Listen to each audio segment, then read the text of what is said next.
타인의 요구사항을 사전에 파악하여 성과를 이룬 경험에 대해서 기술을 하시고, 자 그러면 이전과 다른 항목을 보시면 돼요. 뭐 꼭 이전과는 아니라고 하더라도 보통을 이렇게 나오잖아요. 타인의 요구사항을 파악했던 경험 정도로 자소서가 나오는데, 여기에서는 사전에 파악한다라는 게 기본적인 포인트 첫 번째라고 보시면 되겠습니다. 자, 그리고 이 경험에 대해서 기술을 해주시고, 자, 파악 과정 및 성과를 이루기까지 어려웠던 점, 이게 두 번째 체크 포인트라고 보시면 되겠죠.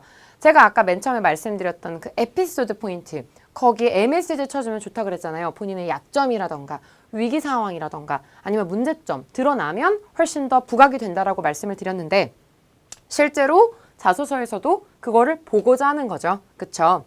결과를 중심으로, 해결 방안과 결과를 중심으로 구체적으로 기술을 해주셔야 되는데, 구체적으로 기술하실 수밖에 없는 거. 1000자 이상이라고는 하나 1200자까지는 거의 채워주시는 게 맞습니다. 1100 몇 자 이렇게. 자, 그러면 봤을 때 같이 볼게요. 결국에는 이거는 조건이라고 보시면 돼요.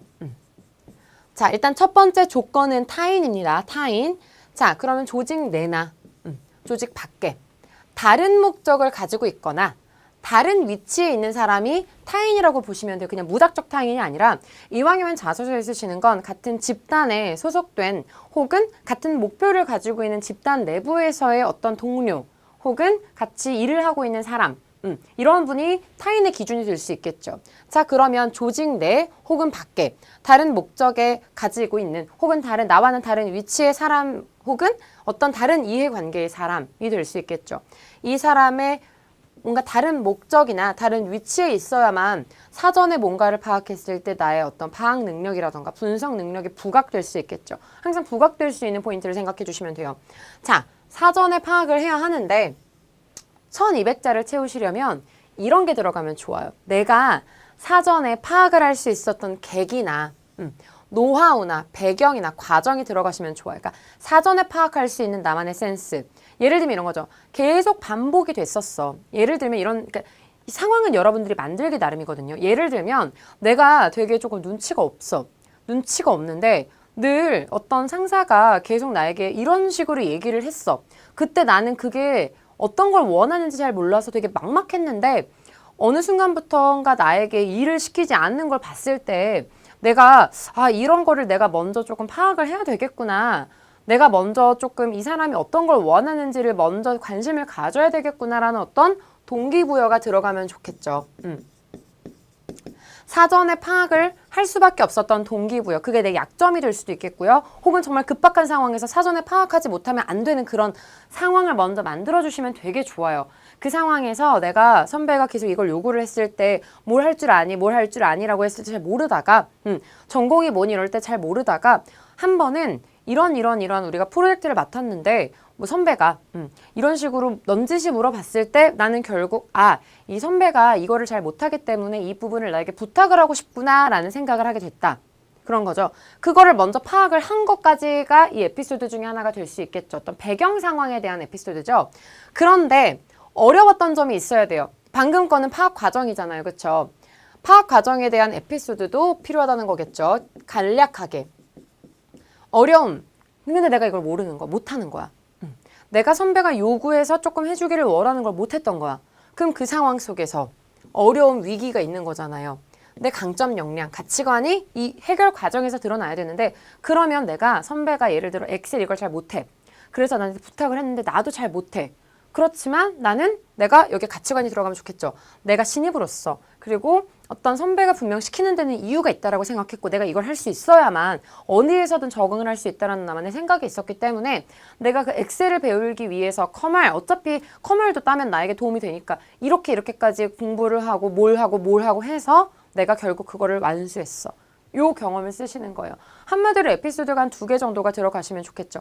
내가 사전에 파악을 할 수밖에 없었던 어떤 배경, 그리고 동기부여, 내 약점 혹은 위기사항, 여기에도 들어가시면 좋고요. 그 다음에 해결 과정, 이거는 누구나 다 알고 계시는 거죠. 그래서 두 번째 거는 결국 아까 에피소드 하나 그대로 들어가시면 되죠. 문제, 내가 못했다. 선배가 원하는 걸 내가 못했더라. 파악은 했는데 두 번째 에피소드로 들어가실 때 배경 상황이죠. 나는 잘 못했다. 내 역할과 과정, 내 역할과 행동, 나는 그걸 하기 위해서 엄청나게 노력을 했다. 그리고 나서 뭔가 가치관이나 이런 게 들어가야겠죠. 난 이것도 지금 못하면 아무것도 할 수 없을 거라는 생각이 들어서 그걸 하기 위해서 이렇게까지 이런 과정을 통해서 했고 결과적으로 해결을 했다. 그리고 맨 마지막에는 이걸 통해서 나는 그 깨달음을 얻었다. 별로 안 어렵죠. 네, 그래서 1200장 충분히 채워지십니다. 자, 공단의 인재상, 창의인, 전문인, 소통인 중 한 가지를 골라서 이와 관련된 경험, 활동, 노력 등을 포함하여 지원자가 공단의 인재상과 부합된다는 근거를 구체적으로 기술해 주십시오.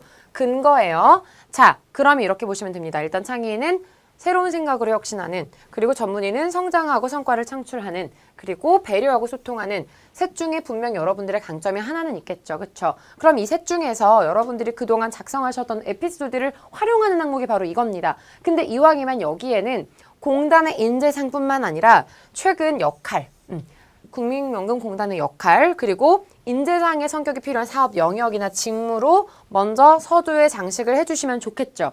왜냐면 근거를 구체적으로 기술을 해주셔야 되는 거잖아요. 그쵸? 그러면 내가 실제로 이 공단은 지금 국민연금공단은 이런 사업을 하고 있다.